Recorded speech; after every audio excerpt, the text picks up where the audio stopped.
السلام علیکم students, professor عامر افضل English learning کے ساتھ آپ کے سامنے، اور اس انگلش لرننگ میں ایک بڑی واسٹ فیلڈ ہے post colonial writings, post colonial literature, post colonialism, post colonial theory, جو ہمارے ہاں بہت آپ کہہ لیں کہ ایک وائڈ لیول پہ پڑھی جاتی ہے۔ اس سے پہلے ایک پوسٹ کلونیلزم پہ اور پوسٹ کلونیل تھیوری پہ ہم ایک بریف سی ڈسکشن کر چکے ہیں۔ اب ہم چلتے ہیں تھوڑا سا فردر آگے کہ یہ جو پوسٹ کلونیلزم ہے اس کو کن رائٹرز نے اپنی رائٹنگز میں یوز کیا، کون سے بڑے فلاسفرز تھے، کون سے بڑے تھیورسٹس تھے ہسٹری میں 20th سینچری میں، خاص طور پہ کہ جنہوں نے اس سبجیکٹ کو اپنے ٹاپک بنایا اپنی رائٹنگز کا۔ ایک بہت بڑا نام 20th سینچری کا، اگر ہم یہ بلکہ کہیں کہ 20th سینچری میں اگر ہم کوئی ٹاپ 3 یا 4 بڑے فلاسفرز اور آپ انٹلیکچوئلز نکالیں تو ان میں سے ایک نام ایڈورڈ سعید کا ہے۔ ایڈورڈ سعید کو ہم ایک post colonial Currituck, post colonial theorist, post colonial philosopher, what's ever you میں کال ہم، لیکن ایک بہت بڑا نام سے جیسے کہ آپ کو ظاہر ہو رہا ہے، ایڈورڈ سعید یہ ایک عرب نیم ہے، ایڈورڈ ایک کرسچن نیم ہے۔ میں تھوڑا سا آپ کو ڈیٹیل کے بارے میں بتاتا ہوں۔ اس ویڈیو میں، اس لیکچر میں آپ کو صرف ان کی لائف ہسٹری اور ان کی رائٹنگز کے بارے میں بریفلی بتاؤں گا۔ رائٹنگز کو فردر ہم ڈیٹیل میں اگلی آنے والی ویڈیوز میں ڈسکس کریں گے۔ Edward Said was born in 1935 and died in 2003.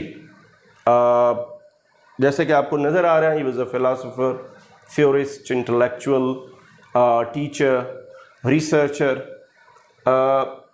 Teacher بھی تھے آپ کہہ لیں انگلش کے، انگلش لٹریچر پڑھا، کمپیریٹیو لٹریچر کے یہ ٹیچر رہے۔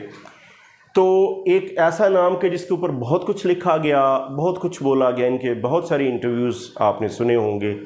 ان فیکٹ ان کو اور نوم چومسکی فرام امریکہ، ان کو تقریباً برابر رینک کیا جاتا ہے when we talk about the presentations on media, presentations in language, literature and the most modern theories of literature and critical theories۔ تو یہ دو بڑے نام ہیں جن میں سے ایڈورڈ سعید کا انتقال ہو چکا ہے in 2003 while Noam Chomsky is still alive۔ Edward Said was born in 1935 Jerusalem، یروشلم آج کا۔ He was a Christian Arab۔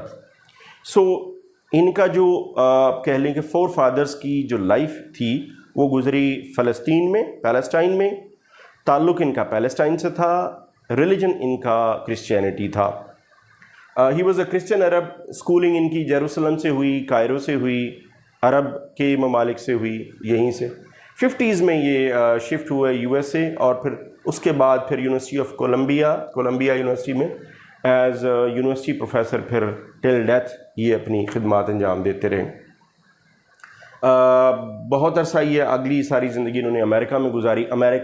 American government, American imperialistic, American political, American economic جتنی بھی پالیسیز ہوتی تھیں ان کے اوپر انہوں نے کرٹیسائز بھی کیا، ان کے اوپر بہت سارا کرٹیسزم ہوا، بہرحال یہ چلتا رہا۔ ان کے بارے میں یہ کہا جاتا ہے کہ بڑے ہارڈ ورکنگ اور بڑے پرولیفک رائٹر تھے، انہوں نے بہت زیادہ لکھا، بہت محنتی آدمی تھے، ڈسپائٹ دا فیکٹ کہ ان کو ایک بیماری تھی لیوکیمیا، اس کے ساتھ ان کی جنگ جاری رہی، اس کے باوجود یہ لکھتے رہے، محنت کرتے رہے، لکھتے رہے۔ انہوں نے لٹریچر پڑھایا۔ ان کا لٹریچر کے بارے میں اور لٹریچر کے کرٹیسزم میں ان کی جو اوپینین ہوتی تھی تو تھوڑی سی ہارڈ اینڈ فاسٹ ہوتی تھی، ذرا تھوڑی سی اسرٹیو سٹائل ان کا ہوتا تھا، بہت زیادہ پولائٹ انداز نہیں تھا۔ ان کی ایک بڑی اپنی فرم اوپینین ہے، لیکن بہرحال ان کی اوپینین مانی گئی۔ ان کی جو رائٹنگز تھیں، بکس تھیں، ان کا تقریباً 26 سے زیادہ لینگویجز میں ترجمہ ہوا۔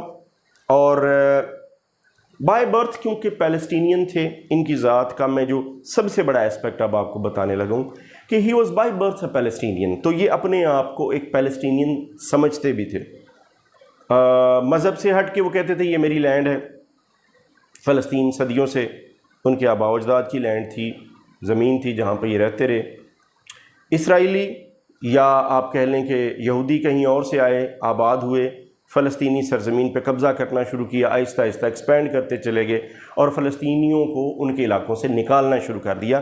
اس عمل کے وہ خلاف تھے اور اس کے خلاف انہوں نے بہت لمبا عرصہ جدوجہد بھی کی, لکھا بھی, کرٹیسزم بھی جھیلا.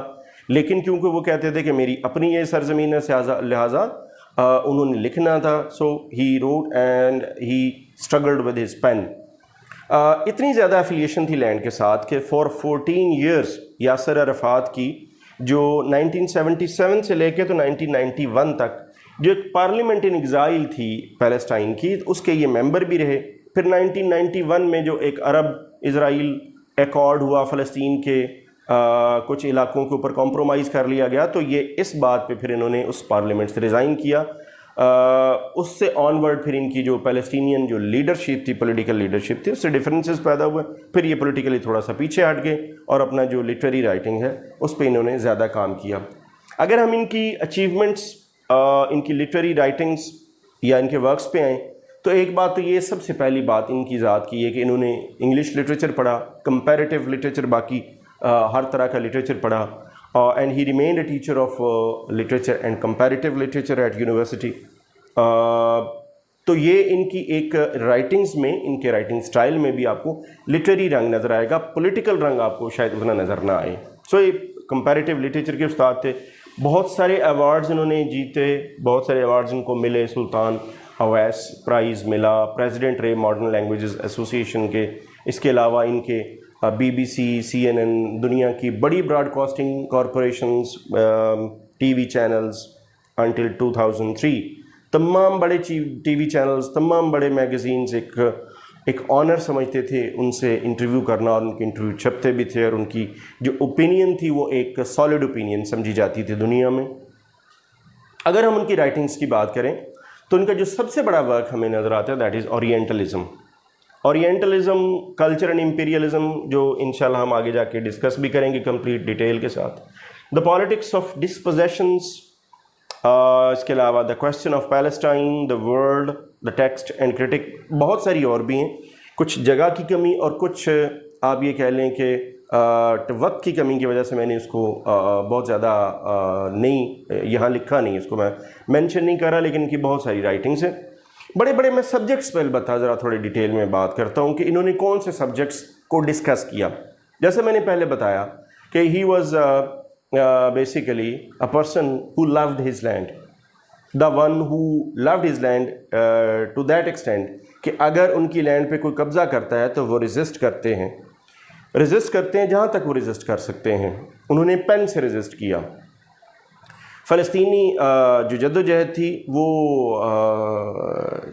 بندوق سے بھی جاری رہی, گن سے جاری رہی, اسلحے سے بھی اسرائیلیوں کے خلاف. جبکہ جو مجاہد تھے ایڈورڈ سعید جیسے لوگ جو اسی دھرتی کے بیٹے تھے, انہوں نے پین سے یہ جدوجہد جاری رکھی. تو ان کے جو سب سے بڑا سبجیکٹ تھا وہ کلونیلزم تھا. کلونیلزم کے بارے میں جیسے ہم پہلے ڈسکس کر چکے ہیں کہ کوئی بھی ایک لینڈ جو دور سے یا ڈسٹنٹ لینڈ سے آتے ہیں, بائی فورس کسی نیٹو کی زمین پہ قبضہ کرتے ہیں, لینڈ پہ, ہوم لینڈ پہ قبضہ کرتے ہیں, وہاں اپنی حکومت بناتے ہیں, پھر اس کو کنٹرول کرتے ہیں, وہاں کا ایکسپلائٹ کرتے ہیں, وہاں کے را مٹیریل اٹھاتے ہیں, وہاں کے لوٹ کھسوٹ مچتی ہے, ایکسپلوٹیشن ایک واسٹ لیول پہ ہوتی ہے, سلیوز بنایا جاتا ہے. اور صرف یہاں بس نہیں کیا جاتا بلکہ اپنی لینگویج, اپنا کلچر, اپنا ایجوکیشنل سسٹم اور اپنا پورا mind set and life style introduce کروایا جاتا ہے. اور ایک وقت آتا ہے سے آفٹر 100 ایئرز اینڈ 200 ایئرز کہ وہ جو قوم ہزاروں سالوں سے, صدیوں سے ایک اپنے مائنڈ سیٹ, ایک اپنے کلچر کے ساتھ زندہ رہ رہی ہوتی ہے, وہ ٹرانسفارم ہوتی ہوئی نظر آ رہی ہوتی ہے ایک ہائیبرڈ قسم کی نیشن میں. کیونکہ ایک کلچر کو بننے میں ہزاروں سال کا پیریڈ لگتا ہے. کوئی ایک کالونائزر آ کے 100 ایئرز, 200 ایئرز یا ایون 300 ایئرز میں اس قوم کو پوری طرح سے ٹرانسفارم نہیں کر پاتا, نہ وہ ہو سکتا ہے. تو وہ جو قوم ہے وہ آہستہ آہستہ ایک ہائیبریڈیٹی, ایک ایمبیولنٹ قسم کے رویے کا شکار بھی ہو جاتی ہے, جو کہ اس قوم کی روٹس کے لیے, اس کی آئیڈینٹی کے لیے بہت خطرناک ثابت ہوتا ہے. سو بہرحال کلونیلزم ان کا سبجیکٹ ہے. Post colonialism, post colonial theory, یہ ہم آلریڈی ڈسکس کر چکے ہیں اور آگے بھی کریں گے. پیلسٹائن ان کا لو تھا. پیلسٹائن پہ انہوں نے لکھا بہت. اورینٹ, جیسے لفظ اورینٹلزم ہے تو اورینٹلزم بنا ہے اورینٹ سے, orient means east. East and west یہ دو پولز ہیں, یہ دو آپ کہہ لیں کہ سیاست کے, جیوگرافی کے وہ دو پولز ہیں کہ جو بہت فریکوینٹلی ہسٹری میں, جیوگرافی میں, پالیٹکس میں, اکانومی میں ڈسکس ہوئے, آج ہو رہے ہیں, ہوتے رہیں گے. مشرق اور مغرب.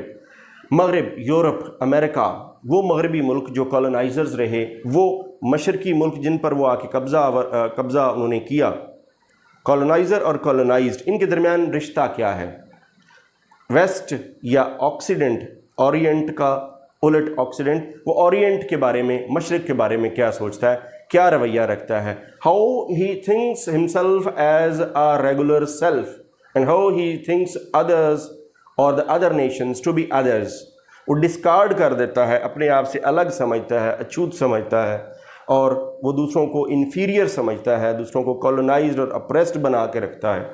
تو یہ اورینٹ, مشرق اور مغرب کی جو ایک سوچ کا فرق ہے, مغرب مشرق کو کیسے لیتا ہے اور مشرق مغرب کو کیسے لیتا ہے, یہ کچھ چیزیں اورینٹلزم, ان کا جو شورۂ آفاق لیجنڈری ورک ہے اس کے اندر آپ کو نظر آئے گا. پوسٹ کلونیل رائٹنگز آپ کو پھر صرف انہوں نے اپنا نہیں لکھا. ایڈورڈ سعید نے جتنے بھی پوسٹ کلونیل رائٹرز تھے 18 سینچری میں, 19 سینچری میں, ایون 20th سینچری میں, تو انہوں نے اس پر بھی کرٹیسائز کیا, اس کو بھی ڈسکس کیا ہے. جین آسٹن سے لے کے ای ایم فاسٹر تک, روڈیارڈ کپلنگ تک, انہوں نے ہر وہ رائٹر جو برٹش تھا, کیونکہ زیادہ تر جو لینڈ تھی وہ برٹش ایمپائر کے انڈر تھی, کالونائزر پریڈومنٹلی آپ کہہ لیں کہ زیادہ برٹش تھے, اور وہ جو لٹریچر لکھا جا رہا تھا اس وقت وہ بھی انگلش میں لکھا جا رہا تھا. اور انگلش رائٹنگز میں, پوسٹ کلونیل رائٹنگز میں جو نیٹو تھے انگلش, انہوں نے کالونائزڈ لینڈ کے بارے میں جو لکھا اس کو پھر ڈسکس کیا. ایڈورڈ سعید نے جوزف کانرڈ کو ڈسکس کیا, ایم فاسٹر کو ڈسکس کیا, سر والٹر اسکاٹ کو ڈسکس کیا, ایسے بہت سارے رائٹرز کو ڈسکس کیا. تو وہ جو پوسٹ کلونیل رائٹنگز ہیں وہ بھی ان کے انڈر ڈسکشن رہی. Disposition, displacement, migration, forced migration, یہ ان کا ایک سبجیکٹ تھا. ظاہری بات ہے پیلسٹائن سے تعلق تھا تو ان سے بہتر ڈسپوزیشن اور ڈسپلیسمنٹ کوئی نہیں اور سمجھ سکتا. امپیریلزم ایک پوسٹ کلونیل یا آپ کہہ لیں کہ کلونیلزم سے ریلیٹڈ ہے, اور اسی امپیریلزم کے ساتھ associated U S A. Imperialism colonialism کا اینڈ ہوتا ہے ایک سیکنڈ ورلڈ وار کے بعد, جو ایک long nerve shattering cold war تھی. کولڈ وار ختم ہوتی ہے with the disintegration of U S S R. تو یو ایس ایس آر کے بعد ایک نیو کلونیلزم, ایک نیا کلونیلزم شروع ہوتا ہے, جس میں امریکہ ایک سپر پاور کے طور پہ آتا ہے, اور 1991-92 کے بعد ایک نیو ورلڈ آرڈر تخلیق ہوتا ہے, بنتا ہے. اور اس نیو ورلڈ آرڈر کے تحت امریکہ نے پھر اگلے 20 سال دنیا پہ بلا شرکت غیر ایک سول سپر پاور کے طور پہ کیسے دنیا کی اکانومی کو, دنیا کی حکومتوں کو, دنیا کے مائنڈ سیٹ کو, دنیا کے کلچرل سیٹ اپ کو, ایجوکیشن کو, میڈیا کو, ہر چیز کو کنٹرول کر کے کیسے دنیا کو سبجوگیٹ کیا. یہ ایک بہت بڑا سبجیکٹ آف ڈسکشن رہا ایڈورڈ سعید میں. اور پھر امریکہ نے جنگیں مسلط کی افغانستان پہ, عراق پہ, اسی دوران 90s میں, اور اس کے بعد 2001 میں. تو یہ جو اس وقت کی پالیسیز تھی, نیو ورلڈ آرڈر اور نیو کلونیلزم کی جو یو ایس اے تھا, اس پہ بہت لمبی چوڑی ان کی ڈسکشن ہوتی ہے ایڈورڈ سعید کی, اور وہ اس کو ڈسکس کرتے ہیں, بہت کرٹیسائز کرتے ہیں, جس کے جواب میں ان پر بھی کرٹیسزم ہوتا ہے. He died in 2003 but he left a lot for us to study, اور وہی ہم انشاءاللہ آنے والے لیکچرز میں ہم اسٹڈی کریں گے. اس ویڈیو میں صرف ان کی لائف ہسٹری, ان کے ورکس اور major subjects. I'll come back in next videos with some more details on the major subjects that Edward Said discussed in his essay, an important essay, Introduction to Culture and Imperialism. Thanks for watching.